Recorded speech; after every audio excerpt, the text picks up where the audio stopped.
Does our social life have any real impact on the rest of our health?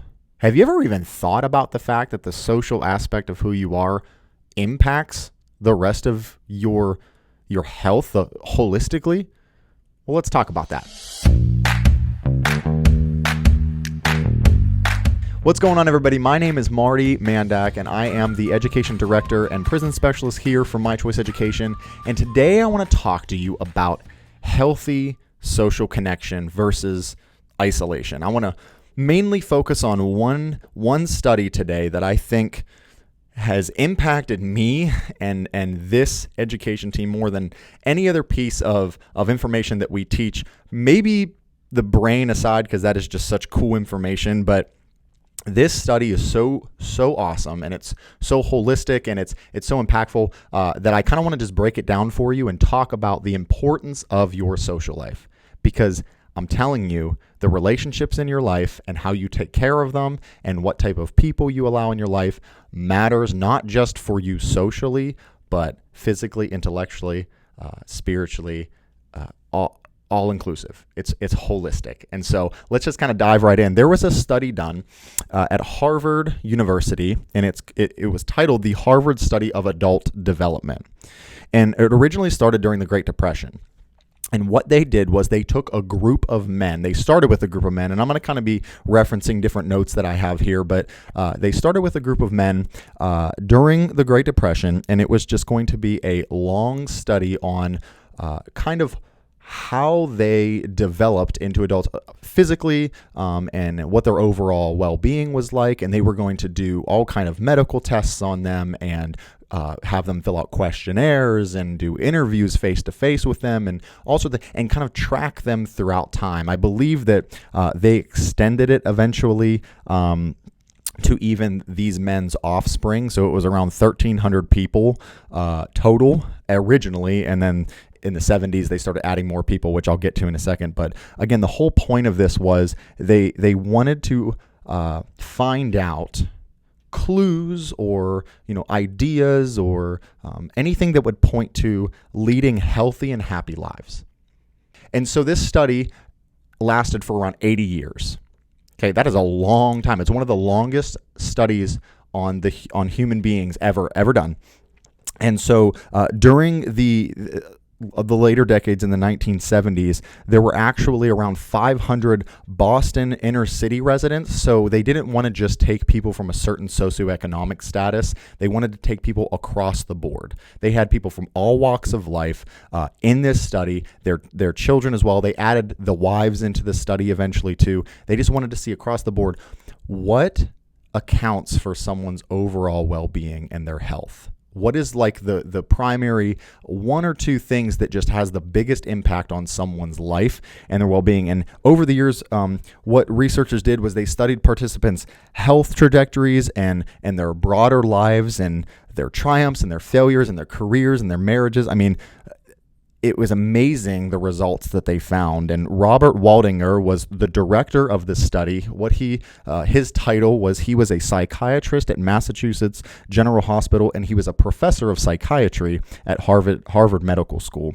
And some quotes here throughout the study from this guy says things like this, quote, "The surprising finding is that our relationships and how happy we are in our relationships has a powerful influence on our health.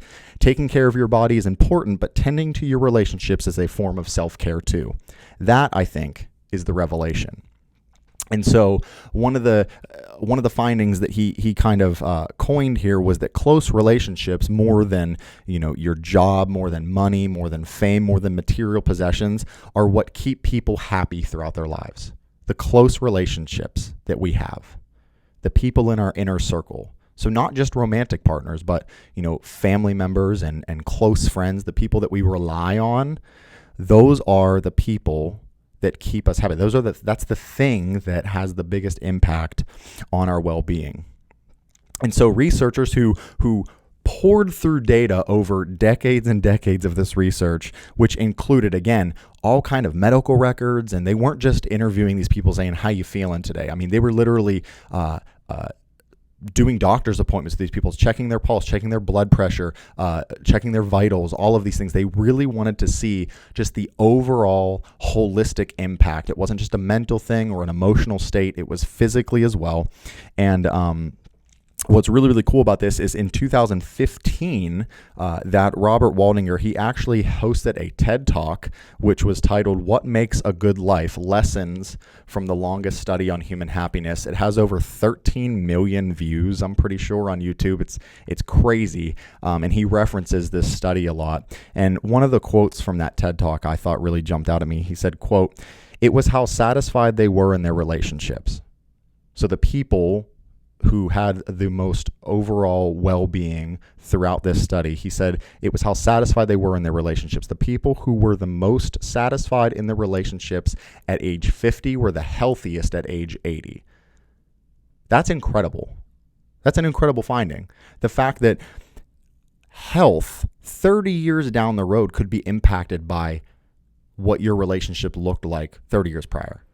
So I'm thinking about that now, as a 28-year-old man, when I'm 58, the relationships I have now could potentially have an impact on how healthy I am down the road. That's incredible. I think that plays a big role in how we view and what light we view the relationships in our life in. And so, what's amazing is the counter aspect of that was loneliness, right? And so part of the study found that people who had happy marriages in their 80s reported that their moods didn't suffer on the days when they had more physical pain, but those who had unhappy marriages felt both more emotional and physical pain. So those who kept warm relationships got to live longer and happier, and the loners oftentimes actually died earlier. And there are a lot of studies that kind of back up that claim that loneliness can actually lead to premature death. And we see that a lot of times. I don't know if you guys have ever witnessed that in like older couples that have been together for years and years and years. Someone who's been together for, let's say, 50 years of marriage, and the spouse dies, the other one's health quickly declines after that, because it's almost like something was taken from that, like a physical part of them died too. I've seen that true in my own life with multiple people, that when you lose someone, especially someone that significant, it almost impacts you physically. And so he says, and I quote, "Loneliness kills. It's as powerful as smoking or alcoholism. So it literally takes a toll on your physical body." That's how important relationships are. And then he goes on, and so if we want to talk holistically here, he actually says, good relationships don't just protect our bodies, they protect our brains. So then he starts talking about memories and people who felt that they could really count on the other person. It didn't matter if you could have a relationship. This is literally in his TED Talk. He says, these good relationships, they don't have to be smooth all the time. It's not like he's talking about these unrealistic, it's always sunshine, rainbows, and lollipops in these relationships. You can bicker, you can argue. He says, matter of fact, you could bicker with each other day in and day out about burnt toast in the morning or whatever. But as long as these people felt that they could really count on each other when the going got tough, those arguments didn't take a toll on them, but their memory was still sharp. But it found that unhappy couples and people who really just didn't feel like they could really rely on the other person to always be there for them, weren't looking out for their best interest in mind, their memories diminished quicker, their health declined quicker. There was all kind of stuff. And so what's really, really interesting to me is that right around the 1940s to about 1955, we're kind of going back in the timeline here, there was a guy by the name of Clark Heath, and he was director of the study for a while. And it says here that early on in the study, there was everything was focused so much on genetics and biological makeup, and that they really thought was what had the biggest impact on our overall well-being. That our social life, although that has a little part in it, that's really not like the driving force in just how happy a person is. It's basically if you have good genes that make you happy, then you're just going to be happier. But if you come from a line of people who, struggled or have depression or whatever, then you're just more likely to just kind of fall in line with that. And then what's really, really interesting is whenever we fast forward to the 1970s, there was a psychiatrist by the name of George Valiant. He joined the team as a researcher, and then he led this study for quite some time, about 30 years, in fact. He was a trained psychoanalyst, and this is a quote from him that I thought was really, really interesting. He says this: "When the study began, nobody cared about the empathy or attachment.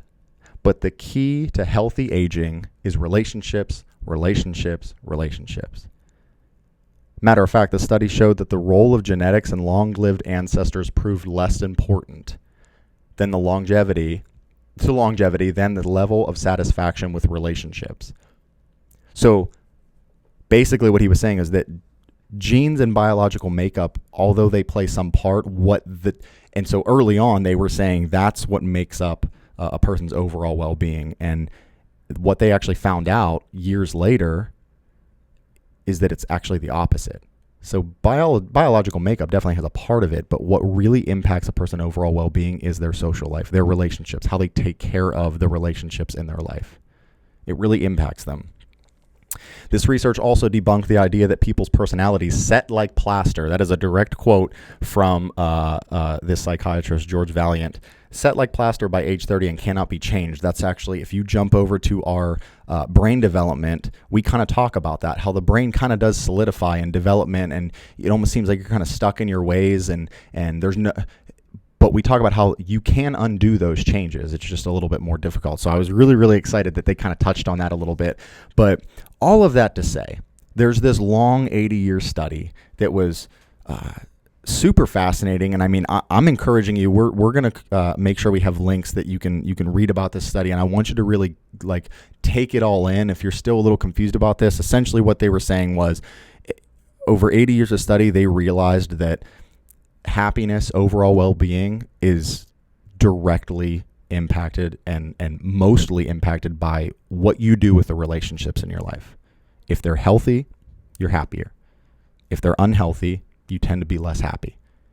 And so it has really nothing to do with there's so many moving pieces behind that, but the driving force is relationships. So when we talk about the social aspect of pies, right, of holistic health, physical, intellectual, emotional, social, and spiritual, sometimes social is kind of like, okay, so what is being social? What does being in relationships have to do with my physical health or intellectual health or anything? Emotional health I could kind of see, but the rest of it I don't really see how it fits in. It fits in so perfectly. It's so important. We cannot deny the impact that our social life has. And so what's the application? First off, your relationships matter. That's just point blank. Healthy connection matters, and fostering good relationships matters. So we're not here advocating. This is the application. So if you've kind of drifted off up until this point, here it is. We're not advocating for just being social for social's sake. We're not saying, oh, well, this study says having relationships means you'll be healthy, so go be in any relationship. It's better than being alone. Because if you look up, there's so many adverse effects of loneliness and isolation, which that's not for this video, but we can definitely talk about that with you in person and kind of talk about the repercussions of isolation. But we're not saying that just be in a relationship because it's better than being alone. Because you could be in an unhealthy relationship, and that's not better than being by yourself, right? If someone's constantly tearing you down or abusing you, that's not good for your mental health either, or your physical health for that matter. But those good and healthy connections affect us holistically far more than we know. Far more than you'll ever know. Those relationships with, maybe you're really close with your parents. Maybe you have that spouse or that boyfriend or that girlfriend that you just, or that group of friends, that 2-3 people that you just feel like would die for you, would take a bullet for you, you can tell anything to. Trust me when I say you need to foster those relationships and make sure you keep them strong, because it seems like you're acting unselfishly in that matter. Like, I just want to take care of the relationship. I want to make sure it's healthy. But in turn, you're also kind of being selfish in that matter too, where this is going to directly affect me and my health. So if I see something that's unhealthy in my relationship, it's not just going to mess with us socially, like, oh, maybe we won't talk for a while. If you really feel let down by someone you thought you could trust, that could have a detrimental effect on your overall well-being years to come, and you might not realize that. But now, having some of this information, you might realize that. So that is the importance of social connection.